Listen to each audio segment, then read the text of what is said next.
In the quiet solitude of rural Montana, the last slivers of daylight stretched long shadows across the winding country road as Daniel Johnson's pickup truck hummed softly, carrying him home after a taxing day at the veterinary clinic. What began as a routine drive home became a moment of destiny when he discovered a tiny, orphaned bobcat kitten barely clinging to life beside its mother's body. But it wasn't Daniel who would forge the deepest bond with this wild creature. It was Buddy, their gentle golden retriever, who seemed to recognize something special in those first uncertain days. As the bobcat, they named Max, grew from a fragile kitten into a powerful predator, the connection between these unlikely friends deepened in ways that defied explanation. When Max disappeared into the forest, the Johnsons thought their extraordinary chapter had ended. They never expected the mysterious tap on their window 3 days later would unfold the astonishing series of events. This is a story of an unbreakable bond between a wild bobcat and a golden retriever. What happened next would challenge everything we thought we knew about the boundaries between wild and domestic animals. Before we start, hit the like button, make sure to subscribe if you haven't, and hit that notification bell so you won't miss any new stories. The late afternoon sun cast long shadows across the winding country road as Daniel Johnson drove his pickup truck home after a long day at the veterinary clinic. The October air had a distinct chill that signaled the coming winter in rural Montana. The leaves on the maples lining the road had turned brilliant shades of orange and red, creating a fiery canopy overhead.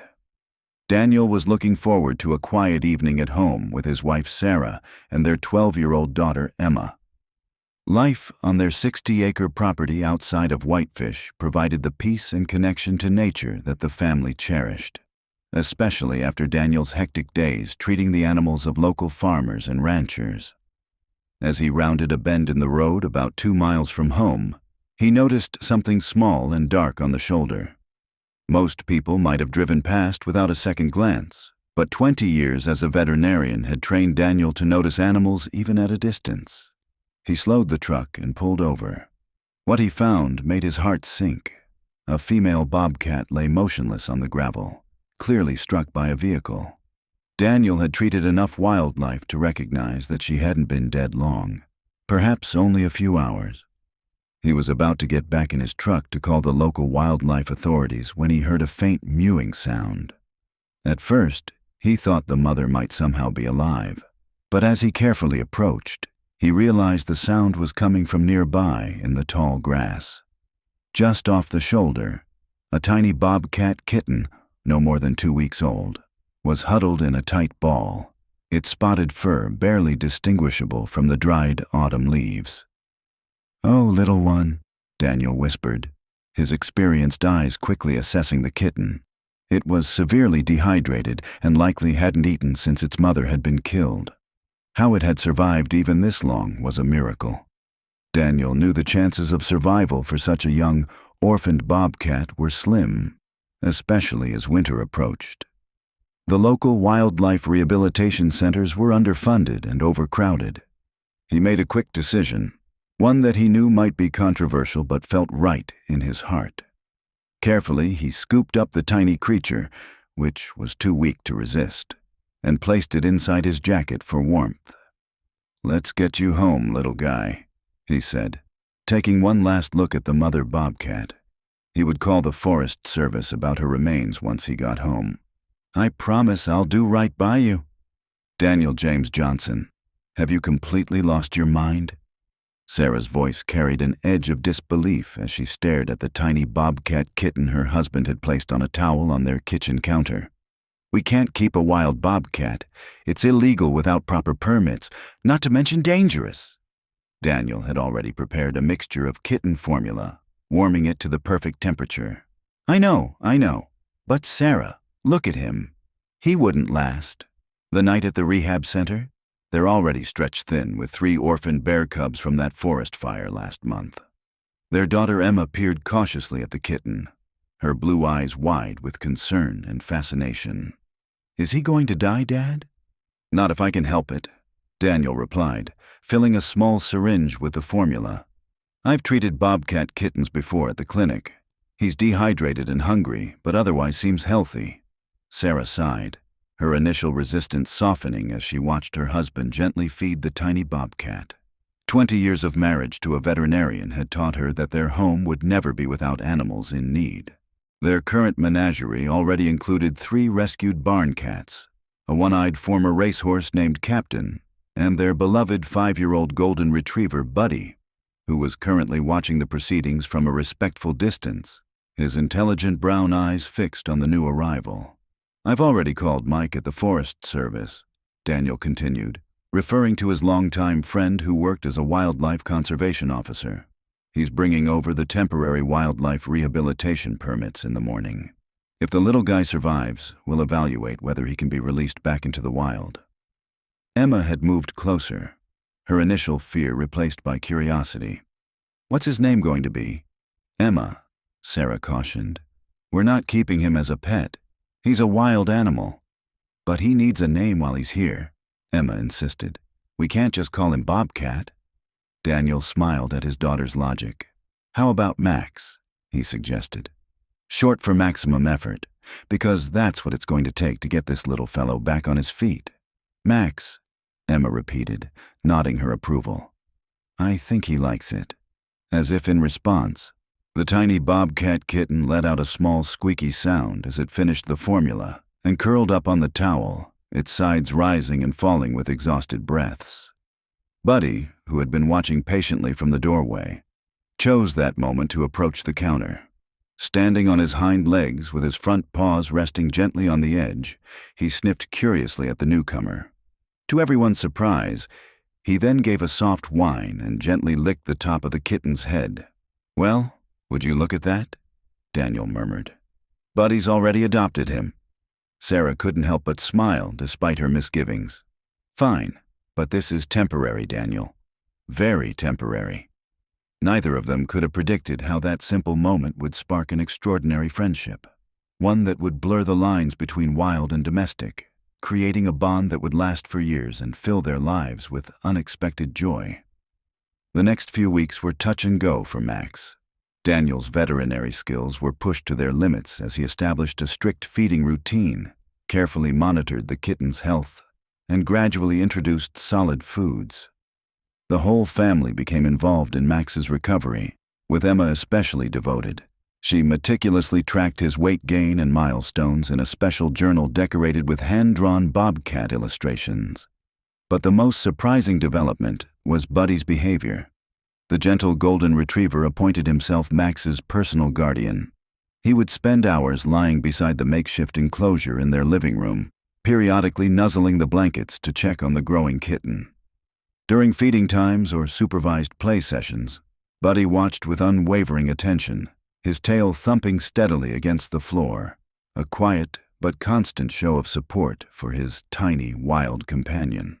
Whenever the Bobcat made progress, "I've never seen anything like it," Sarah remarked one evening. They watched Buddy carefully nudge Max with his nose, encouraging the wobbly kitten to take a few more steps across the living room floor. "It's like he knows Max needs a friend." By December, Max had grown enough to begin exploring more of the house. Daniel and Sarah had long discussions about the Bobcat's future. While they'd initially planned to release him back into the wild come spring, they were growing increasingly concerned about his close bond with both humans and Buddy. "The problem is he's imprinting on us, and especially on Buddy," Daniel explained to Mike during one of his regular visits to check on Max's progress. "At this rate, he won't develop the natural wariness of humans he needs to survive in the wild." Mike, a burly man with a thick gray beard and decades of wildlife management experience, watched as Max playfully pounced on Buddy's wagging tail. "You're in a tough spot, Dan," Mike said. "He's too habituated for a normal release, but keeping a full-grown Bobcat isn't realistic either." "What about a middle ground?" Sarah suggested. "Our property borders national forest land. What if we gradually transition him to living outdoors, but still provide some support?" Mike scratched his beard thoughtfully. "A soft release, you mean? It could work, especially with your acreage. We'd need proper structures, maybe a feeding station that gradually moves further from the house." but it would take time and commitment. "We've already got plenty of both invested," Daniel said, watching as Emma sat cross-legged on the floor, dangling a feather toy for Max, while Buddy looked on approvingly. And so began the next phase of Max's journey with the Johnson family. Daniel built a spacious outdoor enclosure that allowed Max to experience the natural environment while still having shelter and protection. They began a careful program to gradually introduce the growing Bobcat to the skills he'd need to survive on his own. By the following spring, Max had transformed into a striking juvenile Bobcat, his once fluffy kitten fur now replaced by the distinctive spotted coat of his species, his tiny body having developed lean, powerful muscles. Yet despite these dramatic physical changes, his bond with Buddy remained undiminished. The most remarkable aspect of their friendship revealed itself during the family's daily walks along the 5-mile trail winding through their property. What began as short, supervised excursions near the house gradually extended deeper into the forest. Max would walk alongside Buddy, occasionally darting into the underbrush to practice hunting before inevitably returning to the golden retriever's side. "It's like they have their own language," Emma observed one April afternoon as they watched Max and Buddy explore a meadow bursting with spring wildflowers. "Did you see how Max froze, and Buddy immediately stopped too? They're talking to each other somehow," Emma marveled. Daniel nodded, amazed by the intuitive communication between the two animals. "Buddy's teaching him in his own way. Notice how he waits while Max practices stalking, but won't let him get too far away. He's being a mentor." As summer approached, they began leaving the door to Max's enclosure open, allowing him to come and go as he pleased. The first night he didn't return, Sarah found Emma crying in her bedroom. "He's gone, Mom," she sobbed. "Max is gone." Sarah sat on the edge of her daughter's bed, stroking her hair. "Honey, we always knew this day would come. Max is a wild animal, and part of loving him means letting him be who he's meant to be." What they hadn't expected was the tap on the kitchen window 3 days later. Buddy, who had been unusually subdued during Max's absence, suddenly perked up, racing to the door with an excited bark. There, peering in through the glass, was Max, his golden eyes bright and alert. "Well, I'll be damned," Daniel laughed, opening the door. Max sauntered in as if he'd never left, rubbing against Buddy before inspecting his old food bowl expectantly. Emma was ecstatic. "He came back. He remembered us." "And he's hungry," Sarah added, unable to hide her own relief as she filled his bowl with the special diet Daniel had formulated. This established a new pattern in their relationship with Max. He would disappear for days, sometimes weeks, at a time, living the independent life of a wild bobcat. But he would always return, announcing his presence with a tap on a window or door, seeking out his old friend Buddy, and accepting the family's affection on his own terms. 3 years passed in this rhythm of presence and absence. Max grew into a magnificent adult bobcat, nearly twice Buddy's size, with powerful limbs and the characteristic short, bobbed tail of his species. His visits became less frequent, but no less special, particularly for Buddy, who greeted his old friend with the same enthusiastic joy each time. The family's respect for Max's wild nature deepened. They never attempted to restrain him and were careful not to treat him as a pet during his visits. He was a wild neighbor who chose to maintain a connection with them, an arrangement that seemed to satisfy everyone. It was a crisp November morning when Max made one of his now rare appearances. Daniel had just returned from feeding the horses. When he noticed the bobcat sitting patiently at the edge of the yard, watching the house, Daniel froze.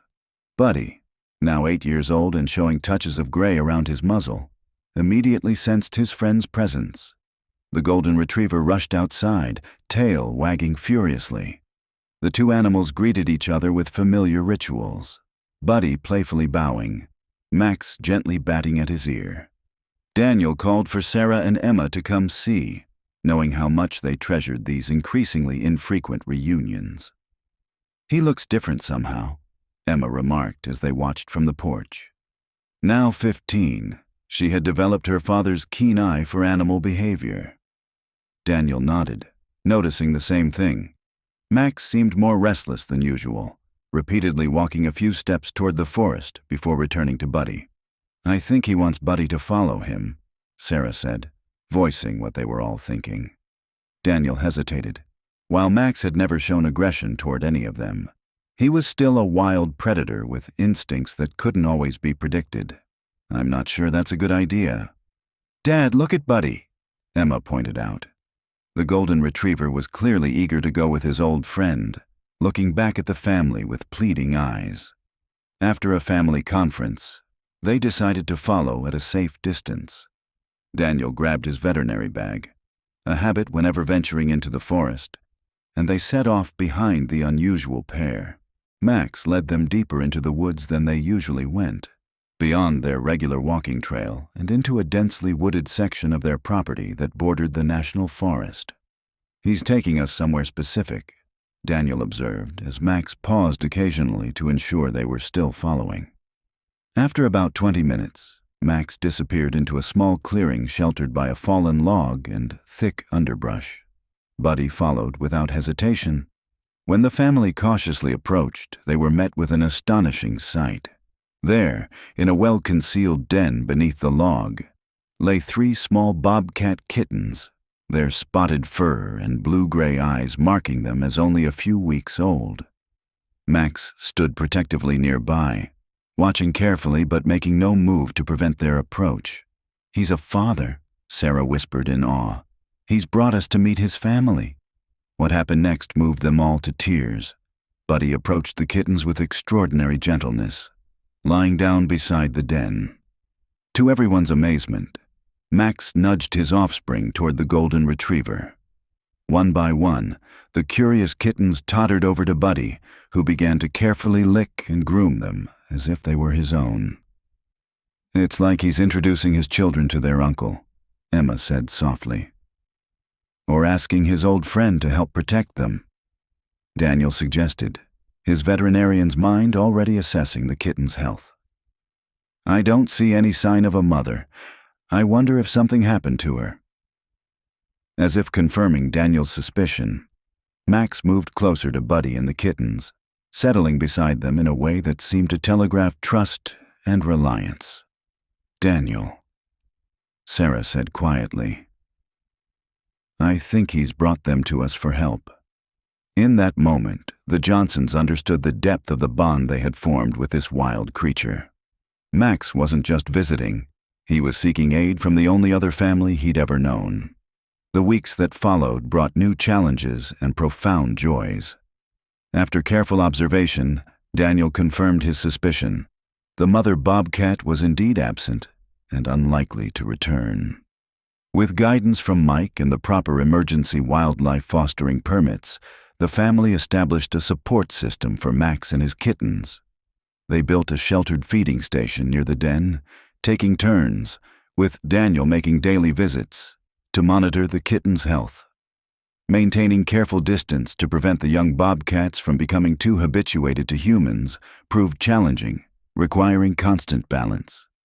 Buddy became an unexpected co-parent, accompanying them on every visit and spending hours with Max and the kittens.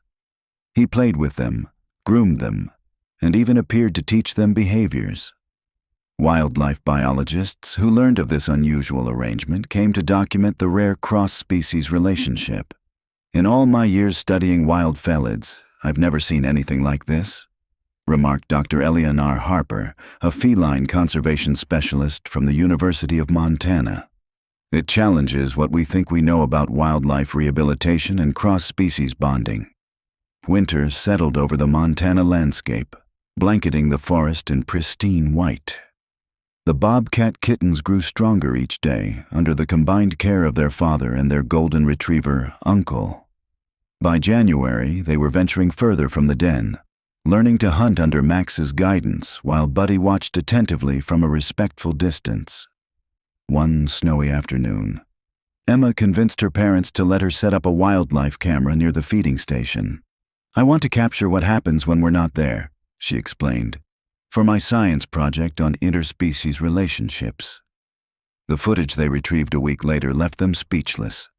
In the quiet moments when humans were absent, Max and Buddy engaged in play behaviors rarely seen between wild and domestic animals.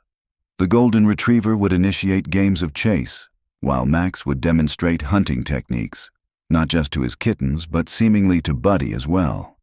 In one remarkable sequence, the two adults worked together to herd the kittens back to the den as a coyote passed nearby. They're co-parenting, Sarah marveled as they reviewed the videos. They're raising those kittens together. As winter gave way to spring, the reality of another transition began to weigh on them all, particularly Emma. The Bobcat kittens, now nearly 6 months old, were becoming more independent. Their need for supplemental feeding had decreased, and Max was taking them on longer excursions away from the den.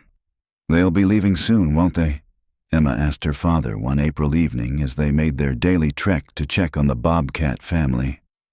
Daniel nodded, putting an arm around his daughter's shoulders. "That's the natural order of things, honey. Young bobcats disperse to establish their own territories. Will we ever see them again?" "Max came back," he reminded her, "and we've given his kittens positive associations with this place, without making them dependent. That's the greatest gift we could offer them. A chance at a truly wild life, but with a safe harbor if they ever need it." By early summer, the Bobcat family had indeed moved on.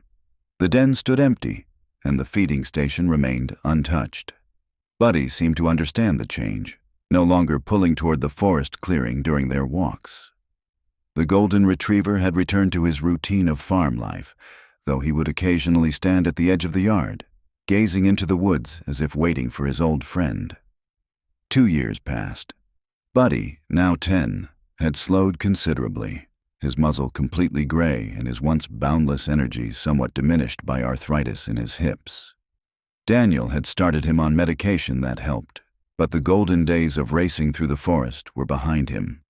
Max's visits had become increasingly rare. Brief appearances every few months where he would spend an hour or two with Buddy before disappearing back into the wild. The family treasured these reunions, seeing them as confirmation that their approach to raising the orphaned Bobcat had succeeded in giving him the best of both worlds. It was the first snowfall of November when Emma, home from her first semester at Montana State University where she was studying wildlife biology, noticed Buddy's peculiar behavior. The old dog stood at the kitchen door, whining insistently despite having just been outside. "What is it, boy?" she asked, opening the door again. Buddy immediately trotted out into the fresh snow, looking back expectantly. Emma followed, pulling her jacket tighter against the cold. Buddy led her to the edge of the yard, and then paused, his attention fixed on the tree line. There, barely visible in the swirling snow, was a familiar silhouette. "Dad!" Mom! Emma called back to the house. "It's Max!"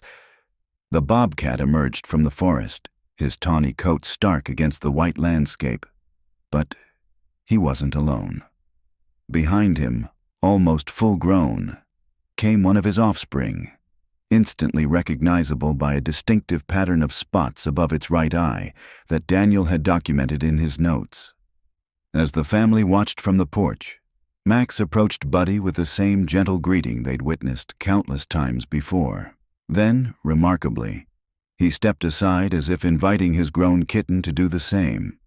After a moment's hesitation, the younger Bobcat cautiously approached Buddy, who remained perfectly still, tail wagging gently in welcome. "He's introducing his grown child to Buddy," Sarah whispered, her voice catching with emotion. He remembered. In that moment, standing in the gentle silence of the first snow, the Johnsons witnessed the continuation of a legacy they had helped create. A bridge between the wild and domestic worlds, built on trust, respect, and an inexplicable bond of friendship. Over the years that followed, Max continued his visits, sometimes alone, sometimes accompanied by what they came to believe was the same offspring.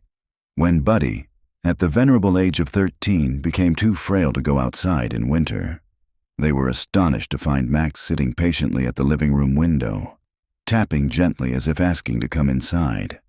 Against conventional wisdom, but trusting in the relationship they'd nurtured for over a decade, they allowed the Bobcat brief, supervised visits with his old friend. Max would lie beside Buddy's bed, their heads close together in quiet communion, before returning to the wild that was his true home. When Buddy finally passed peacefully in his sleep at nearly 14 years of age, the family buried him on a knoll overlooking the forest, marking his grave with a simple stone. Daniel swore he caught a glimpse of Max watching from the tree line during the small ceremony, though the others hadn't seen him. A week later, Sarah found something remarkable placed on Buddy's grave: a freshly caught rabbit, carefully positioned at the base of the memorial stone. Beside it, clear in the soft earth, was the distinctive print of a large bobcat paw. He brought Buddy a gift, she told Daniel and Emma that evening, her eyes filled with tears, a final goodbye. The Johnson family continued their life on the Montana farm, watching the seasons change and welcoming a new golden retriever puppy named Scout into their home. The years had taught them a profound lesson about the capacity for connection, one that transcends the boundaries humans so often place between wild and tame, between nature and ourselves. Max's legacy lived on, not just in the occasional sightings of bobcats on their property, some perhaps his descendants, but in Emma's wildlife research, in Daniel's approach to veterinary medicine, and in the story they shared with friends and neighbors. It was a reminder that with patience, respect, and love, the most unlikely friendships can flourish, bringing unexpected joy and teaching us the true meaning of coexistence.